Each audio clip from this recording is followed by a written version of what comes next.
Hello, movie lovers! I hope you do enjoy the video. Bob for Bob's Movie Review here, and today I'm bringing you my unboxing and review of Lover's Lane. This one does include Blu-ray. Now, I've never seen this movie or even heard of this movie, but I just loved this artwork. I don't know how well it represents the movie, but I definitely made me want to check it out. So here's a look at the spine. It does have MGM logo in the bottom corner and Arrow Video logo in the top corner. Passions are aroused and old wounds reopened in this sassy post-scream teen slasher based on the urban legend of The Hook. So it looks like this movie is from 1999. I'm surprised that I never heard of it. I definitely would have thought this was an older movie. A steamy secret tryst that was brutally cut short on Valentine's Day, an unlucky 13 years ago, comes back to haunt the teens who linger around the Lover's Lane, where the double slaying took place. The county sheriff, Tom Anderson, has just about come to terms with the fact that it was his wife who died in another man's car on that faithful night. His daughter, Mandy, who was a 4-year-old, saw her mother's corpse carried away from the scene, has a different take on things. It doesn't help that her classmate, Michael, lost his father to the same hook-handed homicidal maniac in that night's incident. To cap it all off, as another Valentine's Day comes around, reports come through that the man arrested as the Hook has just bust out of his asylum. Prepare yourself for the ultimate hookup. There's no way they put the ultimate hookup in a scream-a-minute roller coaster that marked the film debut of Anna Faris. Oh, wow. I did not know that. Brand new 2K restoration from 4K scan of the original 35mm camera negative. 1080p presentation, 2 versions of the film, a widescreen version and a full-frame version. Original lossless stereo audio on both versions, optional English subtitles for the deaf and hard of hearing, brand new audio commentary with writer-producer Jeff Miller and Rory Veal, Screaming Teens, The Legacy of Lover's Lane featurette with Jeff Miller and Rory Veal, and actors Matt Riedy and Carter Roy, original trailers, image gallery reversible sleeve featuring original and newly commissioned artwork. The runtime on this is 90 minutes. It is not rated audio stereo 2.0. It is in color and English. It does have English STH subtitles. Let's check out the inside of this one. So we have the disc that matches the newly commissioned artwork, and then we have the original art, which is has a lot to be desired.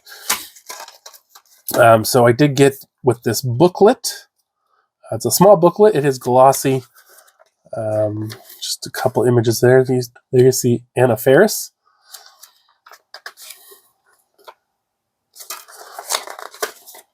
She looks familiar. I can't think of who she is, though. Most of these pictures are not the greatest quality there. And then we get this poster. It looks like it has... Is it reversible? It is. So it does have the original artwork here, as there is the reverse of the art, and then it has the new art. So very cool. Do either one if you're a fan of the original or if you're a fan of the new art.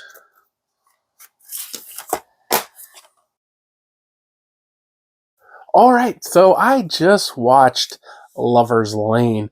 Now, I'm a huge horror movie fan, and I definitely was a fan of horror in the late 90s and early 2000s, kind of when I was in my peak teenage years, and I was really into a lot of the slashers that were coming out in that time period. Now, I had never heard of Lover's Lane, and so why did I, and probably many of you, never hear of Lover's Lane?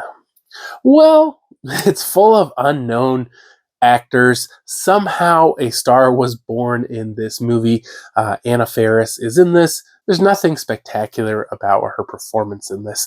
Now, this movie released shortly after Urban Legend, and I'm not saying like they took the idea from Urban Legend, but this movie is kind of based on an urban legend about the Hook, the man with the hook hand or whatever, who would come kill people who were fornicating in the so-called Lover's Lane. Now, at the beginning of this movie, this woman or multiple people are killed at the Lover's Lane, and they catch the guy like just like in the woods or something. I don't know. I was really confused. The guy was just like sitting there, and they're like, "Yeah, that's the guy." It just seemed kind of odd. But so he goes to a mental hospital, and now it's I don't remember how many years later, but it's some years later, and now that generation's kids are in high school, and they're like preparing for some party or something, as these teenage movies always are. And they're having like their little lovers quarrels and whatnot. Nothing too interesting. And the guy ends up getting out of the mental hospital, and the killings start over again. Now, most of the teenagers were not even aware of the previous killings. And so we see characters getting picked off, and the killer seems to be pretty supernatural, being in many places very quickly, but that's not really unheard of in the slasher genre. So the killings are with really not too great of effects. And in fact, I would just really call this movie more of like the dollar store version of a slasher. The acting was not good. The dialogue was not good. The story was okay, but maybe having a little too many moving parts.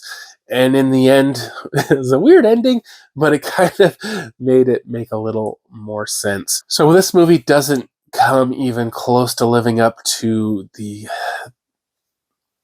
bar set by many other movies of its decade. I think it was also probably made for a very low budget, all unknown actors. And it's obviously, on a budget. So I wasn't a really big fan of it. There's just so many better movies to watch. The Blu-ray did look good, though. It had a really nice picture quality. So I think for a score on this one, guys, I'm going to give it a 2 out of 5. Hope you did enjoy the video. If you haven't already subscribed for more videos, to the Says Videos, and I'll see you guys next time.